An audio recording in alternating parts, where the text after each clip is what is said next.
We speak thousands of words a day, right? Firing off texts, holding meetings, cracking jokes, and usually without a second thought. Yeah, it's just completely automatic for most of us. Exactly. But under the hood of every casual conversation is this surprisingly rigid, almost mathematical architecture dictating exactly what we can and cannot say.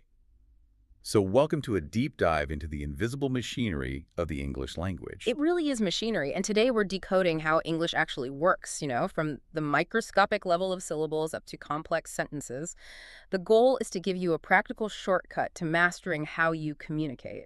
Okay, so to understand the machinery, we have to start at the absolute microscopic level, which is morphology. Right, the building blocks. Yeah. We tend to treat words as singular, solid units, but they're actually highly modular. Take the base word comfort. Okay, got it. So you snap on the prefix and the suffix able, and boom, you get uncomfortable. You haven't just changed the definition, you've entirely reprogrammed the word's fundamental polarity. Okay, let's unpack this modularity, though, because it's kind of like Lego bricks. But can we just snap any prefix onto any base word to invent new vocabulary? Or, are there strict invisible rules? Like, I can't say unimprovement. Yeah, unimprovement sounds incredibly weird. Right, or disimprovement. Prefixes like for incorrect or suffixes like dolment for improvement seem extremely picky about what they actually attach to. They are very picky. The logic is deeply tied to history. Latin prefixes generally stick to Latin roots, while Germanic ones attach to Germanic roots. It's this unconscious matching game our brains play. Oh, wow, so you can't just throw affixes into a blender. No, not at all. They're highly specialized tools. A prefix usually flips the meaning, while a suffix physically shifts the word's class, say, turning a verb into a noun. Which brings us to sorting those pieces out. Once we build words, they naturally fall into two distinct camps, right? Open classes and closed classes. Exactly. The open classes are basically an open door. They constantly accept new words.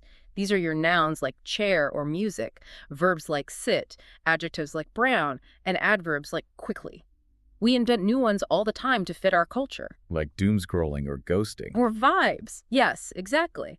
But then you have the closed classes. These are the grammatical glue.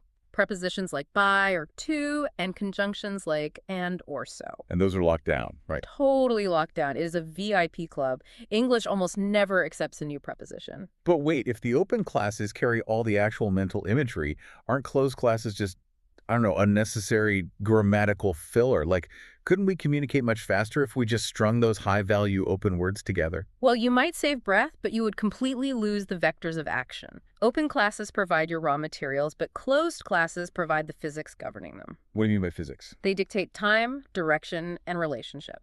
Think about look at the table versus look under the table. The entire context hinges on that single closed class preposition. Ah, I see.